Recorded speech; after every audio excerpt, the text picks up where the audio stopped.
What up, though? It's Dwan Dandridge, Black Leaders Detroit, and we're back with another episode of Speak for Yourself. Of course, we got Ken Elkins.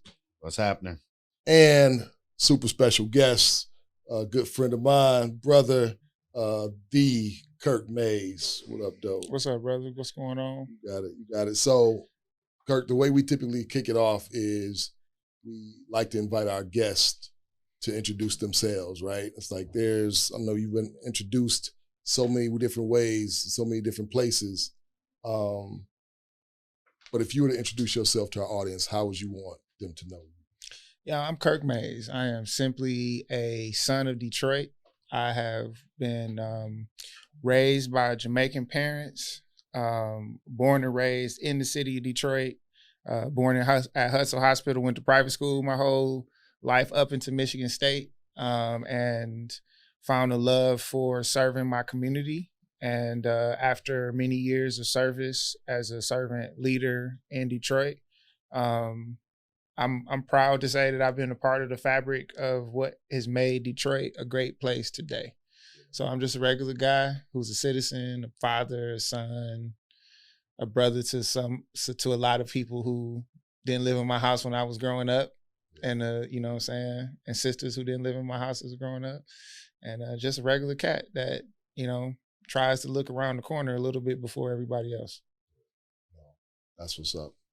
Man. Well, thank you for hanging out with us, carving out some time to hang out with us, man. It's a pleasure. Let's go back a little bit, right? So you spent some time in Brightmoor. Mm-hmm. Yeah. Brightmoor your Alliance. hometown, your stomping ground, right? Yeah. So can you talk a little bit about like your time there? I don't know if I know exactly what you were doing before that, but talk a little bit about that, man, and kind of like what that experience was, some of the relationships that you were able to establish, and anything else you might want to share. Yeah, so Brightmoor was my chance to exercise my true love and passion for our city and our communities through community work, which was where I had all my energy and attention at that time. Before I actually took the role as liaison for the Skillman Foundation's Good Neighborhoods Initiative for Brightmoor. And there was somebody who was actually in that role before me. So I wasn't the first person assigned to that community. Actually, there was a sister who was doing the work before me by the name of Arlene Kimbrough. Good sister, years and years of work in the struggle. And for whatever reason, you know, that relationship didn't last. And, you know, program officers and some of the other, you know, community liaisons based in other areas of the city were all kind of working together to try to, you know, fulfill the roles of the neighborhood. And there was already strong leadership there. People like Lucinda Hawkins, Mother's Lucinda Hawkins, who really was the person who really was probably the reason why Brightmoor even was selected to be one of the core neighborhoods, right? So at the time, right before I was, you know, asked to come and join that initiative, I was actually working at Communities in Schools, which is a nonprofit here that right now is based out of the Samaritan Center, but at the time it was based out of a school on the east side.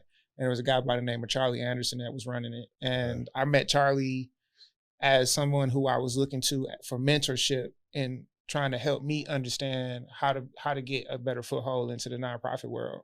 And ultimately, the long and short of it is Charlie gave me office space in the building to not only work the Village Gardener program that I was working at that time. At the time, I was doing tutoring programs for kids in schools. He had a program to do tutoring for high schoolers in schools. So he gave me the space to be able to do my tutoring program and take over his tutoring program on the weekends, and then also to run a particular project, a single project for Brightmoor called Eye-Opening Experiences. Open your eyes. And it was all about identifying unique places or unique experiences just for the people in Brightmoor, senior citizens, young people, whoever, that would open them up to a new view of themselves or a new way to live their life. And I thought it was a fantastic experience. The challenge was there was no budget. You know, he had money for the program to run the bus to take people places. And then after that, you know, he didn't have like a program manager or nothing. So he paid me to be like the program manager. I was hustling my other stuff on the side. And it was one of those like unique ideas that came from him. So it wasn't like there was a program model for it anywhere. So he gave me his thing and he was like, go run it. And I found a bunch of trips for free that we could go to. Some things that wasn't on anybody's menu because I was asking to go to maybe conventional places to do things that you wouldn't ask to go to. So for instance, I would call the bowling alley, like the 107 Mile in Woodward. I'd call them and be like, hey, I want to bring a group of kids to the bowling alley. But look, I don't want to bring them to bowl. I want to bring them so they could see what behind the actual bowling machinery looks like. So they can see how the actual ball pick up the pins and they can see how a bowling alley actually run. And after the conversation was over, they was like, well, you're going to be here. You want to bowl a game? It's like, yeah, we'll take that. We went to Air Zoo in Kalamazoo, which is a museum for airplanes. And it turned out that young people who qualified for free or reduced lunch in the summertime didn't have to go. I was like, but we going to Kalamazoo to go see Air Zoo. So 20 different experiences or so. And after that was done, Robert Thornton, who was at Skillman, noticed how he was the program officer. He noticed how well that was going. I was in the evening going and knocking on doors to talk to block clubs, to figure out ways that we could actually do organizing in the weekend. And I was just out here doing everything I could every moment of the day. And it was Ed Ignatius from Skillman who actually came up to me one day at one of those Wayne State meetings that Skillman would have for good neighborhoods and say, hey, would you be interested in Brightmoor? And I'm like, man, I'm in the middle of my struggle. I'm almost, you know what I'm saying? I almost got my thing off the ground. I don't want to do that. And had the interview, I eventually got selected by Kelly Gully, who ran the Indiana, well, the organization that was based in California. We also had an office in Indiana. It was called, our organization that we worked for was called NCDI, National Community Development Institute. So started by Omawale Satterwhite. Kelly Gully was his niece, and fantastic work. I figured it was a great opportunity to learn under somebody who had really done real community work nationally, and I could come back to Village Gardeners. And then when I got into the neighborhood and I basically put all that stuff behind me and just really focused on, Brightmoor. That was like 2008. So can we just say, I don't know, Charlie, I don't think I probably ever met him. Charlie's not even here anymore. He's in Atlanta. But I love Charlie and I love the Charlies of like our city and all the other cities, man, because that was huge to just give you space. You know what I mean? And then share like vision with you. And I'm going to tell you, man, too many people don't know how critical he was in my journey because I was at a point where I was ready to quit. Yeah. I had already been homeless. I had already lived in my car for some minutes. I had already pretty much taken all the little odd jobs.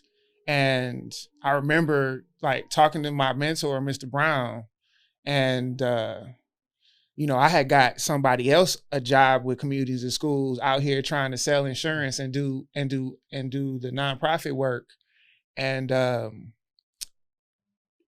Charlie my relationship with him was like, I'm trying to learn from you as a mentor, but I was struggling. Yeah. And one day we was talking and I kind of like said in a casual way, but I was like real. I was like, yeah, man, I gotta get out of my parents' pocket. I got this little boy.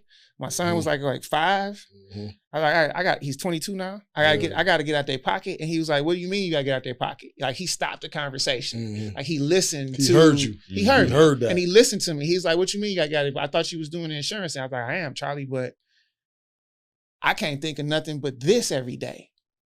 I don't really want to sell insurance. I just want to serve the community. And he was like, okay, meet me for lunch on like Wednesday. I'm loving Charlie more. Hey. The more you talk about him. Right, and then he came to lunch on Wednesday and Charlie used to walk around with his notepad. It was like a little like, like the notepads that you can get with your personalized note, not no big old nothing. He like walk around with a little notepad. And if Charlie had an idea, he would write it down. So he came to lunch, he had his notepad filled up. He gave me 3 options. He's like, you can either continue doing stuff and, you know, you need health insurance for your kid and all this kind of stuff. I can give you a job and you can do this. I can give you a job and you can be a contractor, you know, and you can do all these things. So he gave me options. Like, you could be a contractor straight out. I can give you a job and you could be a contractor, or you could just get a job. And he kind of taught me into starting with a job. Like, just back up from everything you're trying to do for a second. Breathe.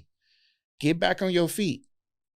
If you've been out here for a minute without any work, you got bills, you got like the first check you get, you still gonna be in a hole. Exactly. So why don't you just get your insurance? You need insurance. Get you a job, and then 6 months into this, we'll revisit this. And he came to me in 6 months. 6 months. And was like, yo, what's up? You still ready? I was like, yes, Charlie. And the space was already there. So he made sure that I could have some space to pursue my dream. I sure enough wasn't going to let him down on running those programs. And then in the evenings and in the nights, in commitment to myself, I was still going out and doing block club work. So there was times where the program officers were skillmen doing their work in the community because nobody was there, would be leaving out the church. And I'd be going into the church at 8, 9 o'clock at night. And they were like, what you doing here at this time of night? I'm like, man, I'm about to go talk to this block club. So at a point, the buzz happened and they asked me if I'd be willing to do the good neighborhoods work. I was actually working on Kenyatta's neighborhood at the time. So I was working on Cody while this was happening. And I was actually the person who helped to put together the first map of where all the block clubs were in Cody. Nice. So I was working off a small grant. I had this contract with communities and schools for like $45,000, and I was working on getting another grant so I could get to the $100,000 threshold, so I could begin getting the audit and everything. Right. So I was just basically living still like really, on low means in order to be able to get the organization. I almost was running it like a tech company. Okay. I was throwing everything back into it so I could have capacity to get to a level, so I could begin to actually hire people and find some space for myself and everything. So once that I got into Brightmoor, one of my challenges is I am either scattered or hyper focused. Mm-hmm. So when I got there, I just gave everything to them. I didn't want to corrupt my own ambition for the vision that I had for the city through Village Gardeners with, I didn't want to use that as a way to like corrupt the vision for the people of Brightmoor. So I really shelved. That's mature. I really shelved my thing for them. And then like maybe a year and a half in, 2 years in, I realized that it was going to take some time, if ever, for me to come back to Village Gardeners. And I had money in the account. And, if you dissolve an organization, the money and the assets are supposed to go to another nonprofit. All those years that I had been struggling, it was, my mentor, a guy by the name of Walter Brown from the college, Global College Planning Assistance Center. Okay. That when I was struggling, man, he'd be the one to give me $100 here or give me someplace to go or look around when he know it was a tough time. So he was going through a tough time too. So I drained the account. I shut down the organization and I donated everything to College Planning Center. Nice. And I just put everything now in Brightmoor. And that's why I love that place so hard. I gave it full commitment. I gave Brightmoor full commitment. So the first couple of days in, Mother Hawkins was like, where the boy at? It's Wednesday and he been here since Monday. Where he at?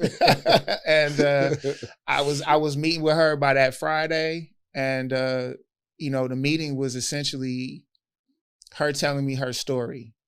It wasn't instructional. She told me her story. She told me her whole story, like the 40 years, why she was doing what she did, why she was in the schools, what her commitment was to the community. And the next community meeting, she came to the meeting. And then after the meeting, she walked up and she was like, "This is my last one." So she just literally gave me the reins of a community that she was running for 40 years. Another person who I refused to let down. So, I really feel like I was blessed. And then you got people over there like Ora Williams and, the other just mothers and fathers of the community. I took my time to do the same thing with each and every one of them. to sit down and understand their story, understand their history, but also everybody's ambition. And then once I pretty much hit everybody, I then started to tell everybody's story, pull everything together into one cohesive vision, pull that under the mantle of the Brightmoor Alliance, which was an organization that John O'Brien and Lucinda were already, holding up, but it wasn't really flourishing yet. So I got some initial money to the Brightmoor Alliance. I got them all the way up to like $1 million. We led the largest public-private Black removal effort in the city's history, next to Brightmoor Community Center. It was 100 blocks square that got cleared, and that was the impetus for every neighborhood has a future, and the city of Detroit should be knocking down houses, removing blight and everything. Yeah. Like, if you remember what happened, that happened with the Blight Authority, and then the White House came. People started realizing, like, yo, if Brightmoor can look this good, if you you take the blight down, like, what does the rest of the city look like if we start tearing down these houses? And like, there's a lot of opportunity in Detroit.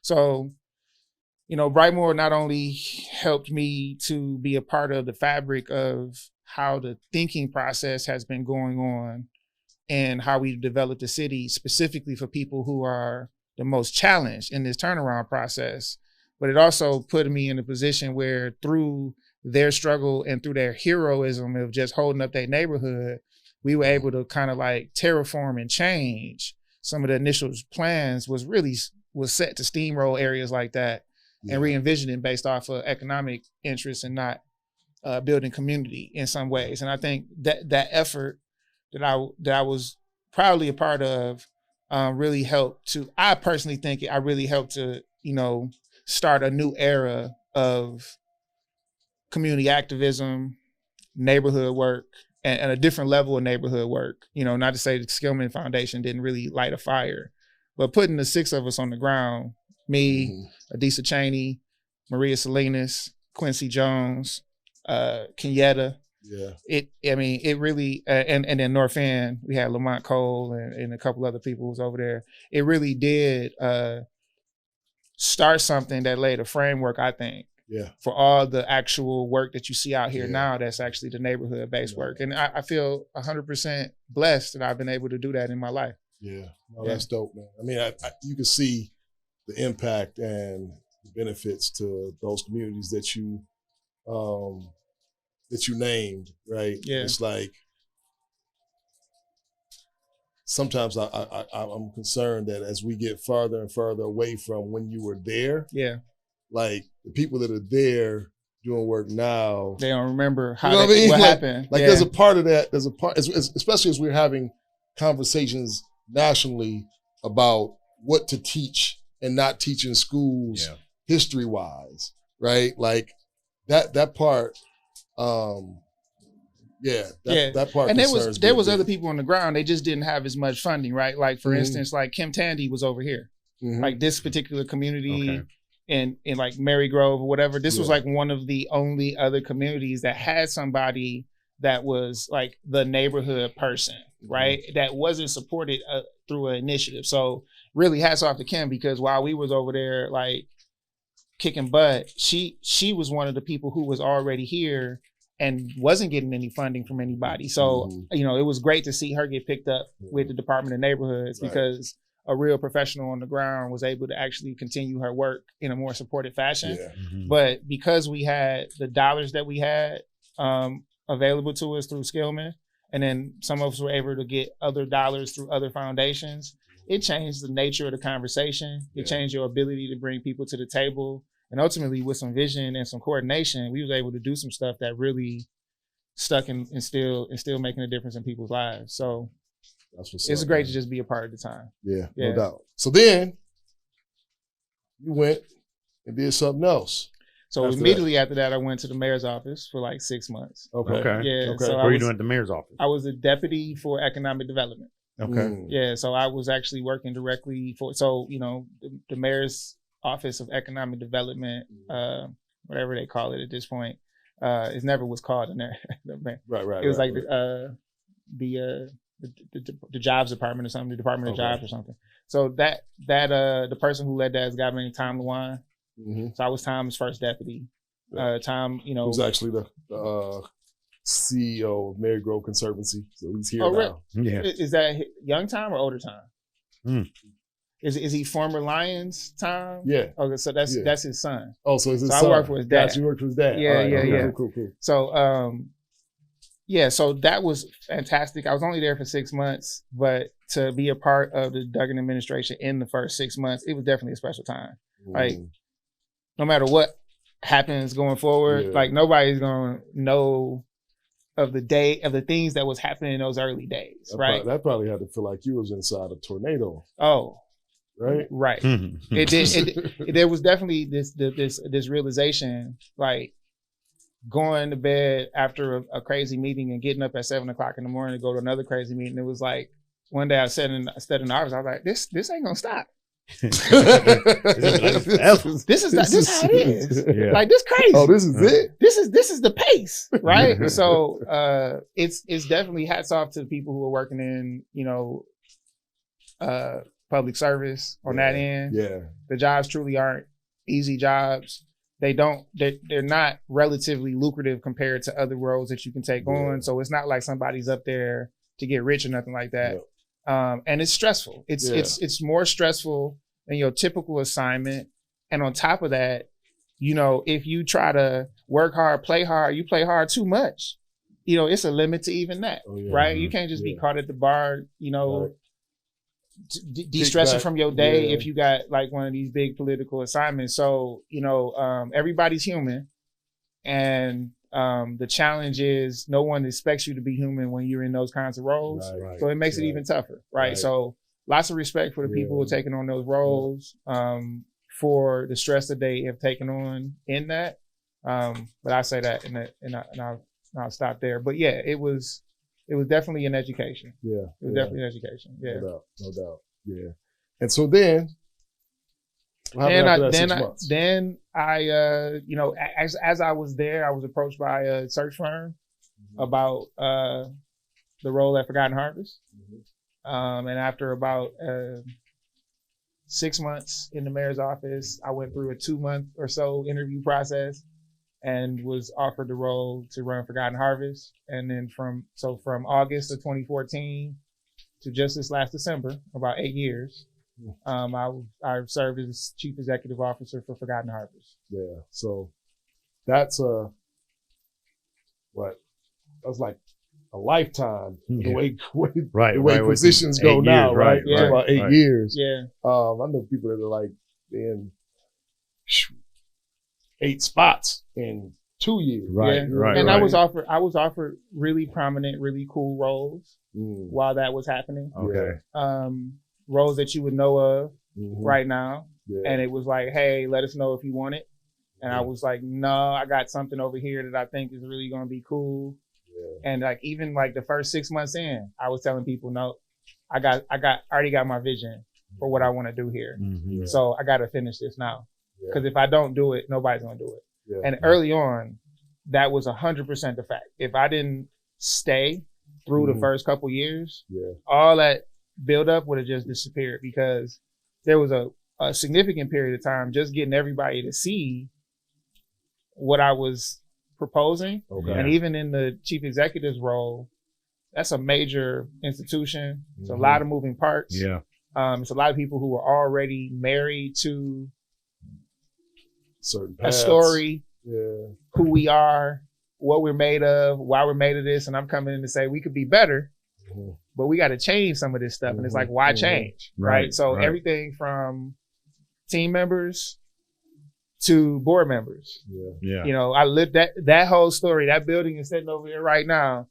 There was a time when only one person believed that we should have, we needed, and that would be a good idea. So that took up a lot of my 8-year journey there. Just accomplishing that. But then COVID happened, which colored everything, and a lot of things happened when I was at Forgotten Harvest. We got approached by the UFCW to be unionized, and we beat that. You know, we didn't get unionized early on.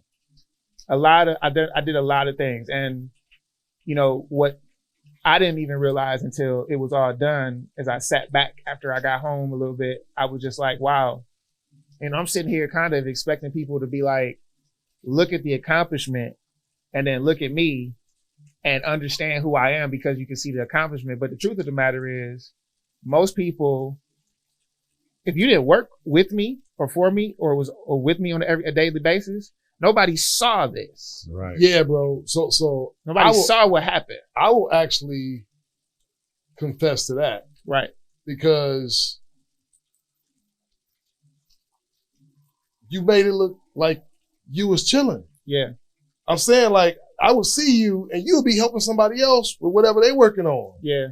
And I did see you do a little bit less of that during COVID, but hell, nobody could do much during COVID. Yeah, COVID, I was swamped. But I was like almost COVID like the changed front character. Exactly. Almost. Yeah. Right. For COVID. But I would see you while Forgotten Harvest was feeding, how many people y'all feeding, like weekly. And I know spots all over where you got regular folk that are passionate about getting food to people, that if they would have your number. Yeah. You know what I mean? So like they didn't have to talk to somebody like on the team. They would have your number. Like people had that much access to you. Even to this day though. Yeah. That number is still the same. It's the same number that I had since my son was 3 years old. Wow. As soon as he could recite the number, I was like, this ain't changing. Yeah. Cause I want you to always be able to have that number. Yeah. He's 22 now, so he could come up with a number. That might be the only number he had memorized. Right.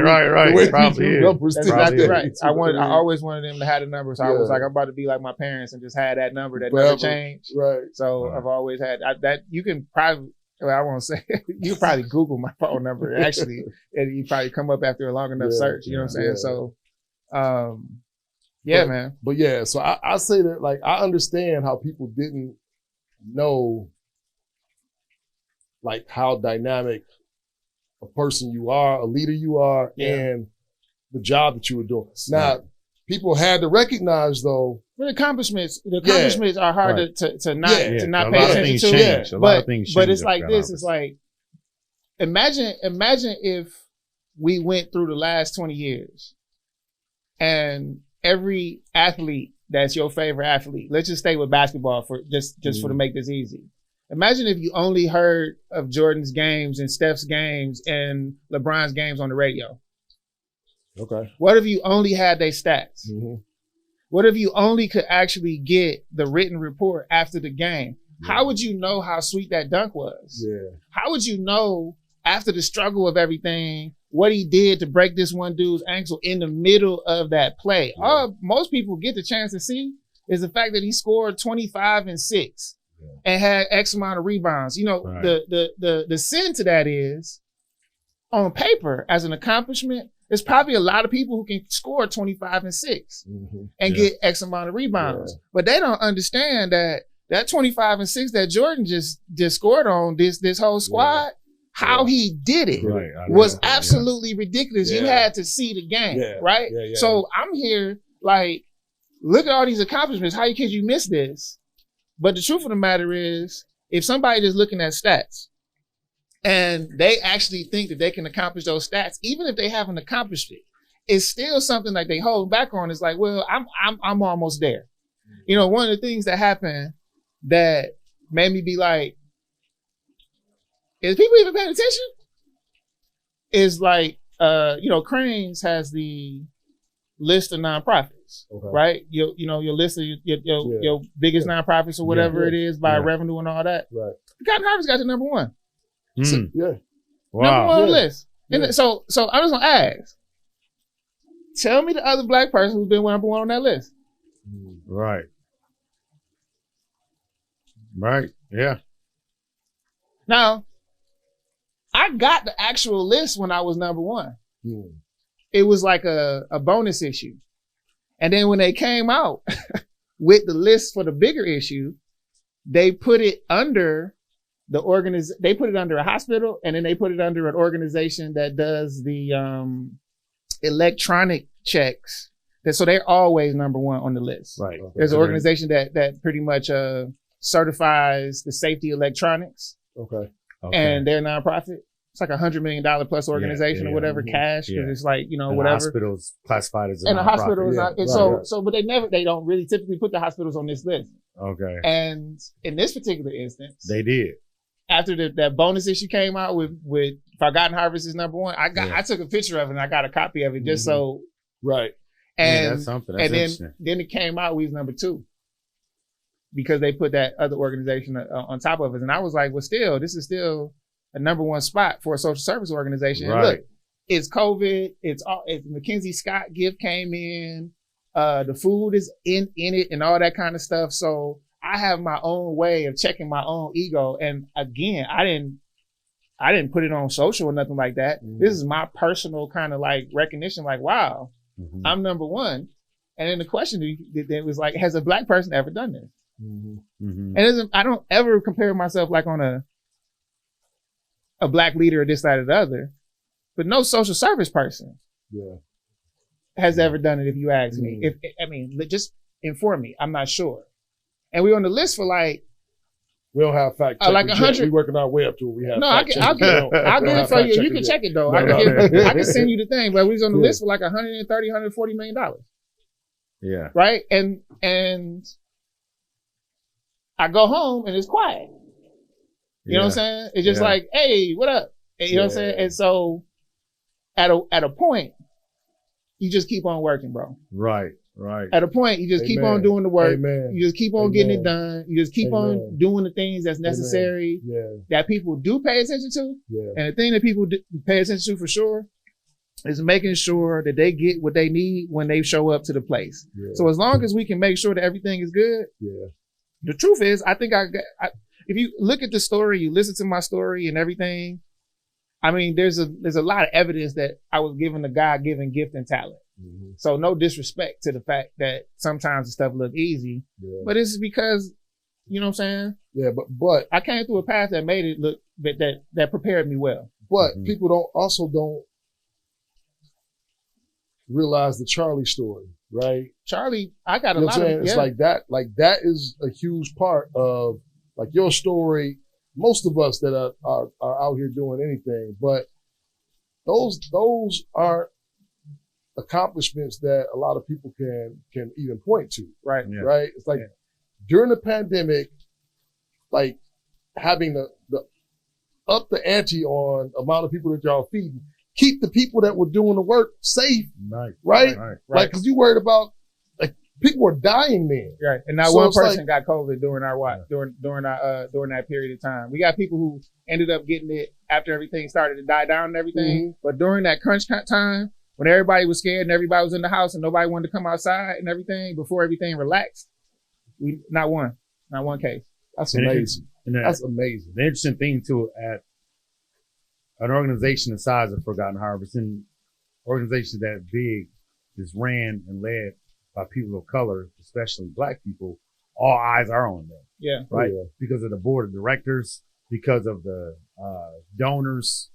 There's a lot more attention, a lot more eyes coming to that leader, waiting for that leader to fuck up. Oh yeah. So definitely was on the stage too. Right. Yeah. And so 100%. So to be a Black leader navigating through that, like a lot of our counterparts don't even understand that kind of pressure. People can't even relate to that. You can't even talk about that out in the open. You just got to like rise above it, right? Right. Yeah, you got to rise above, but it's so much scrutiny, so much of always doing this because of somebody behind you trying to get you, don't think you belong where you're at. That's right? definitely and definitely so real. to be able to thrive in that type of situation, that type of pressure, I don't think people really respect and understand how difficult that is. So I definitely respect and understand it.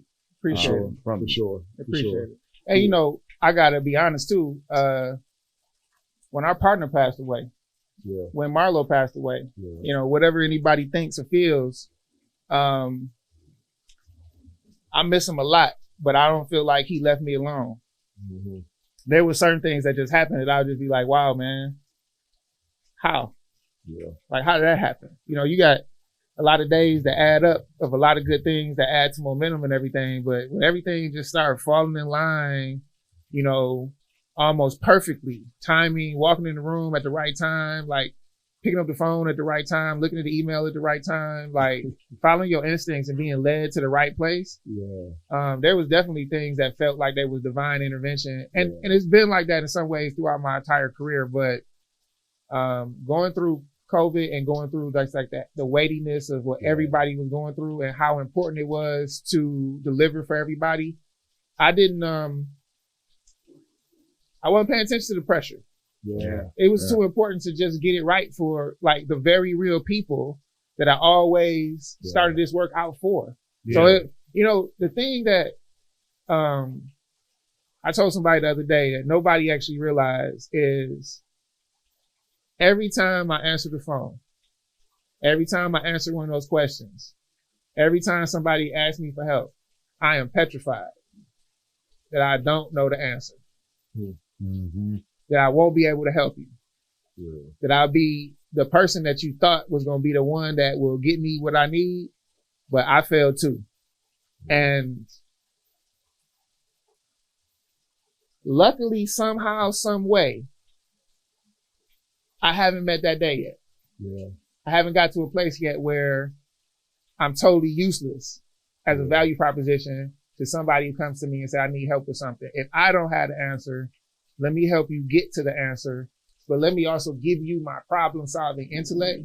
So let's figure this out so we can move this one step further. Yeah. And I understand anybody who's ever heard me from a place of criticism or a place of hard feedback or anything like that, that's what my love looks like. Yeah. Mm-hmm. You like trying to get the problem solved. And I'm very serious about the urgency necessary in order to get it solved. Yeah. Plus sometimes our lack of achievement is because our mediocre approach to excellence. Yeah. Yeah. And there's stuff that we still can do.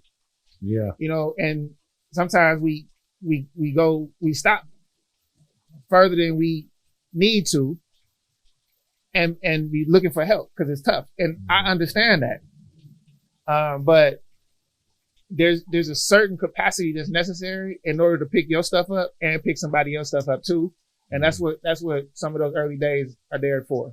You know what I'm saying? So if I'm giving somebody hard advice about something, it's only because I love them. Yeah. And I want them to see them successful for real. Yeah. No, you've given me some. You give me some hard advice, but it wasn't. But you took it the right way. It wasn't like. And you were amazingly successful. I don't believe that it's possible. It's like, no, like I think what you want to know is like, are you going to take this seriously? Right. And if you do, here are some things that you should be considering. Are you considering these things? Right. Right. But I want to talk about, because you brought Marlo up, and so one, I want you to know that if I haven't said it to you, man, I saw you, right? Like during that time, I saw you leading Forgotten Harvest. Like the other thing I just want to say is I saw you share Marlo with us. Like you understood like the impact that he had on so many people at a high level. But when I talked to Marlo, I ain't saying what you said. When I talked to Marlo and I told him about connecting with you or something, he described you as, that's my best friend. Yeah. Right? So like the person that everybody feels like when they engage him for a moment, like they're his best friend or he's their best friend. Yeah. Like he said, he described you that way. And I watched you share him and allow everybody else to make their statements. Everybody else. And I said, well, I made a post about like my thoughts about it. Yeah. And I watched you do that and not posture, not carve out, not elbow anybody, you know what I mean? Or anything like that. I mean, first of all. And I appreciate the way you handled that. Well, thank you, brother. I mean, yes, he was definitely somebody special to me. And he was definitely somebody who was special to a whole bunch of people. Our relationship for like 5-6 years got cut super short because the context on our relationship was like, bro, we're going to be old together. Yeah. So in some ways we took for granted the next 20 years. You know what I mean? And Marlo wasn't an easy person either. Marlo was somebody who was real matter of fact. He was who he was because he had a very well-defined sense of himself. Okay. So because of that, he didn't always rub people the right way. Marlo was East Side, Detroit, 100%. And sometimes he had people out here that, he wasn't really vibing with either. What was not difficult was being in an appropriate space with Valencia, Shelby, and Ian. So while everybody else is kind of like, want to express their relationship with Marlo and all this kind of stuff, my number one concern from day one was like, what is Ian, Shelby, and Valencia going through? His wife, his daughter, and his son. And just knowing how much access that we had to his life, it felt like if I said something, I'm saying something before they get a chance to say something.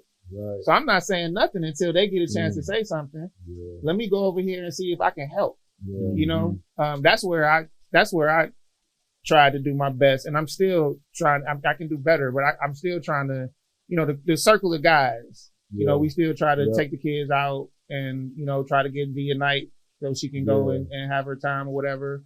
But the truth is, man, a lot of people didn't even like Marlo. You know what I'm saying? Like, this is this whole world of people who miss him and this, that. But the truth is, when we was sitting at the bar, we didn't hear that truth. Right. When we was sitting at the bar, we didn't hear that truth. There's a lot of people who didn't even like my man. Right? So when he passed and people loved him. It is what it is, though, man. The tale of the tape is he made a hell of a impact in this life. When it came down to it, people only really had good things to say. So whatever issue somebody had with him, it falls right back into the truth of every other reality you have with somebody who might not see eye to eye with you. A lot of what they're dealing with is a reflection of themselves. And Marlo's life was so big that it made everybody look in the mirror. How many people went through COVID, passed away, and was on Good Morning America the next day just for who they was. Right. You know what I'm saying? Got recognized by the NHL as a community person, like a professional sports team. Right. You know what I'm saying? Right. Like, led something in the NHL as a black man. Exactly. Yeah. And so he lived a huge life. Right. Which put a lot of people on their heels because they didn't know how to compare themselves to him. And if you thought that you were better than him at this, that, or the other, it might have been offensive to you how good he was at what he was. Right. But in our world, we didn't have that problem. You know what I'm saying? Because I was performing. I mean, he would answer the phone. If I call him, he'd be like, "What up, killer?" And it was just this mutual respect that we had for each other, where it was never a competition between me and him. I could never even see him that way, right? So it allowed us to have a relationship that really was galvanizing into a true brotherhood. And Ethan Dunn, Nate Wallace, and Jay Malone, we were all on that same road together. And it was devastating, man. It was devastating to lose him. No doubt. Well, while that's happening, go ahead. Well, no, I wanted to circle back on something you were talking about earlier. Just talking about being in favor, right? And how some things just lined up.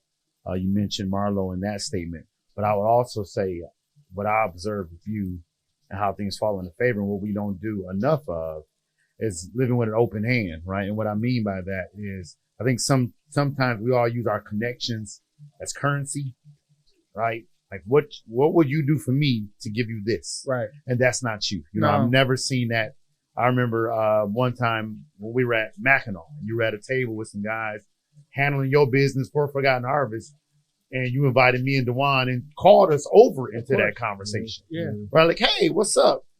And then talked about us, talked about Black Leaders Detroit, didn't talk about Forgotten Harvest, talked about Black Leaders Detroit in that space, made sure that those men knew who we were, what we've done to get to Mackinac and all of that stuff, right? And this was one of your funders, right? And so I wanted to make sure they knew who you were. Exactly. And that's what I'm saying, to where people don't do that enough. I'm saying we have again that scarcity mindset of I'm gonna hold on to this because if I let it go, I won't have it, you'll have it. Right? Versus, no, I got it. And it's an abundance, and let me share with you. Right? And I think living by that mindset is also how that grace comes in. So I just want to commend you for living by that as well. Thank you. What you do when nobody looking matters. Karma's a real thing. Yeah. You know, you can do things for people and never, it seems like, ever get anything for it. But just know that, you know, if you have any kind of belief system around this thing that you can't just keep on doing bad to people and bad not come back to you, I think the same thing goes for good, right? So again, it's not like I got a self-interest, so I'm out here trying to help as many people as possible because that's gonna get me in heaven. I don't even believe that. That's the main conversation I'll be having with my mother. Like, Mom, you don't have to go to missions. You don't have to do missionary work to go to heaven. Trust me. Like, God's all right with you already. So for me, it's more so, it actually makes me feel good to know that I can help you move along with your work. Like, I literally spend my time on social media most of the time just getting updates on what people doing, right? Like, the post I make is loves and likes, right? Because I'm basically like checking up on everybody, you know what I'm saying? And it makes me feel good when somebody's story comes through, right? So for me, connecting you guys to a funder, I blessed that funder that day because they're looking for not only good stories, but they're looking for places to do their simple work, which is put dollars into the hands and into the projects that are making differences in people's lives. And that's what we all here for. Just remember, I learned this in community work. There is what I call something called a physics to change. And I think I've said this to you before. If you know, like how they say, if you throw a pebble in a lake, it takes time for the ripples of the pebble to get to the other side of the lake. It's the same thing that happens when you help a young person. The same thing that happens when you do something for somebody in their life. Like, yeah, there's the moment that you actually made the splash in their life. Yeah. But that thing that's going to actually probably make that endearing, deep change in their life, that wave that get all the way to the other end of the shore, it takes time. You know, I say it to parents all the time. When you talking to that teenager or that young 20-something, and they see that they ain't want to do nothing that you said, that don't mean they not listening. Just remember when you got from completely up under your parents' rule and all that weight of living a life hit you, and you started to be like, damn, Mom was right. Damn, Dad was right. So just know the things that you're doing today definitely are adding to a value proposition in the future. So for me, I usually have a bunch of stuff going towards the shore because every place that I can bless somebody, if that's what they here for, if that's what they come to me for, it takes nothing from me. It takes absolutely nothing from me because I don't walk around with anxiety that this person's going to do better at being me. Yeah. I don't walk around with a character or as a role player. You just get Kirk Mayes. Kirk Mayes is the guy who ran Forgotten Harvest. Kirk Mayes is the guy who ran Brightmoor Lions. Kirk Mayes is the guy who's the husband to my wife and the father to my son. And that's the same exact person that was running all those places. It's the same exact person you get as a friend. So when I have a relationship with a funder or I have a relationship with somebody, it's based off of me authentically being me. I don't have to worry about somebody coming in and replacing that. Nobody can be me. I've been doing it for too long. Yeah, no doubt. Yeah, you know, so that's why I don't have to worry about interference because I live off of being me. Yeah, gotcha. Yeah. Shit. And it's in this rain. Now we got this rain.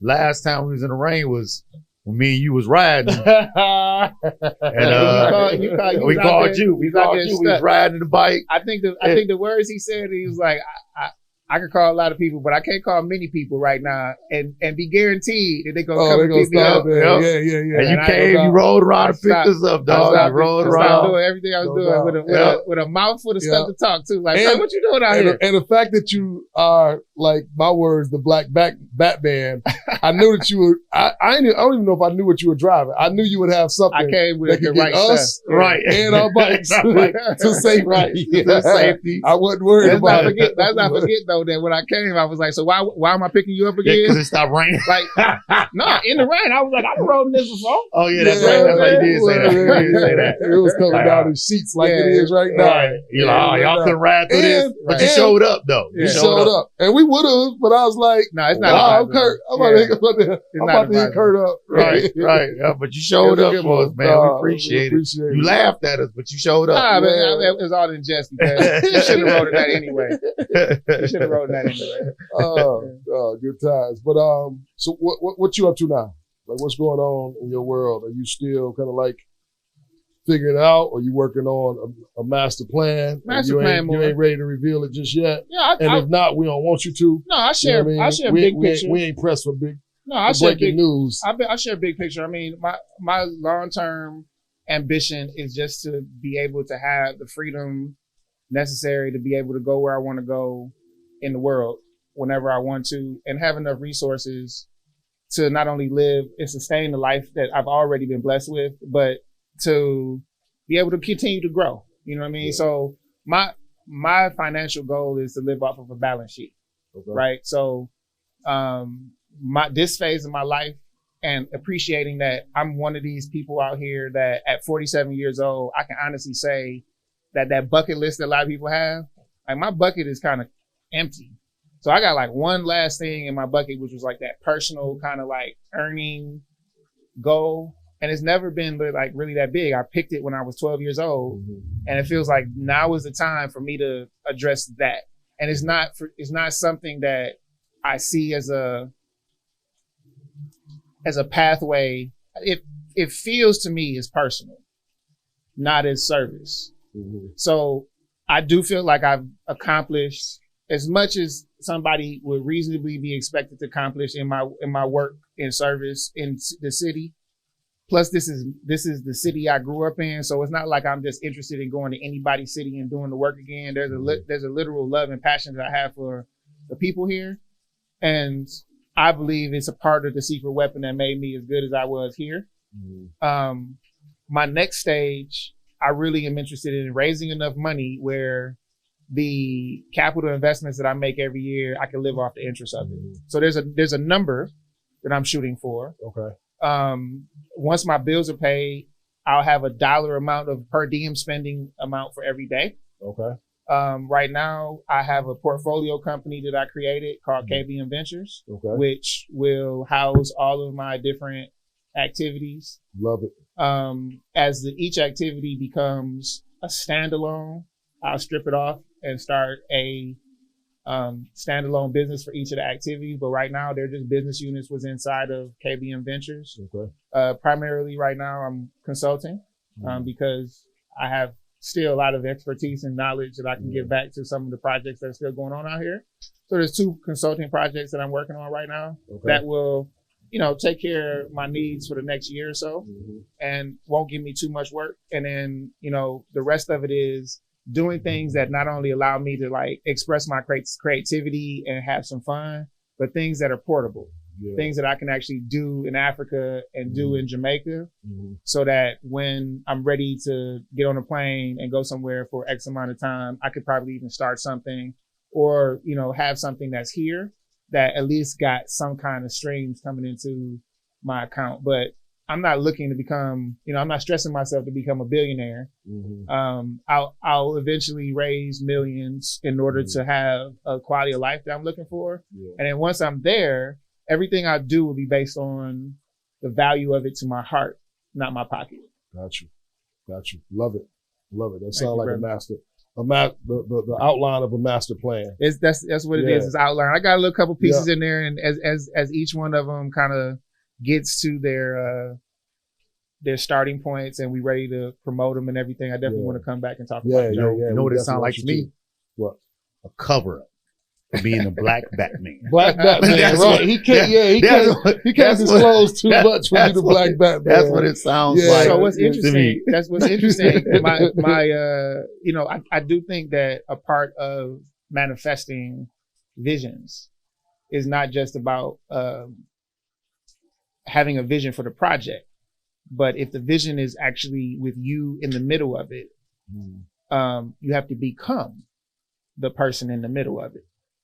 right? So if you, like the theory is, if you want $1 million, what you're being is a person who wants $1 million, right? If you see yourself as, and live the life of a person who is $1 million person, you just don't have it right now, but you live that. You put yourself more in alignment with the thoughts, actions, plans of a person who's in that space, as opposed to the very different and distinct role of a person who just wants to be in that space. So what's interesting is my original archetype, when I was just trying to figure it out, like, okay, what will all of this look like? My starting point is where you want to be, who you want to be. And my B spot was like, well, not this exactly, but my version of Tony Stark or Bruce Wayne. Not surprised. Not surprised. Not surprised at all. And he just gave Martez the best way to articulate his life right there. I'm telling you, Martez gonna watch this video 8 times and articulated that just way. I knew he was kindred spirits when I seen all his equipment. No doubt, no doubt. All right, you got any more questions for Kirk? No, sir, I don't. All right, man. Thank you, bro, for coming and hanging out with us. Thank you for having me. Appreciate you. We look forward to getting the updates and get your butt back out there on that bike. You know what I mean? I'm telling you, man, I got less than 500 miles and I see you putting these rides in. So I would definitely be out here again. I don't think you ever worked. Wait a minute. I don't think you ever rode in the rain. I ain't never seen him ride, period. I got some ridiculous rides in the rain. I bet you got some footage. You probably got some GoPro footage. I got some ridiculous rides in the rain. I got rides in the rain where the cars that were driving pulled over because it was raining too hard. Okay. Yeah. Like whole deluges of rain type situation. Okay. Yeah, I got some epic like rain stories, but that was like when I was younger. We got a cold one from just this year, right? where we were. So I was on a new bike. And we were on a trail, a paved trail. Okay. We're on a paved trail. So it was a 40-something mile ride. So we're gonna try to hit the whole thing. We end up getting 20 miles in, and it's like, all right, it's about to come down. We took cover for a minute at the bike store, didn't we? Yep. And then it slowed down a little bit, and we just took off. So it was steady. It wasn't like pouring, but it was steady. It was steady. It wasn't nonstop rain. It was nonstop rain. So we're riding, and I catch a flat on a paved trail.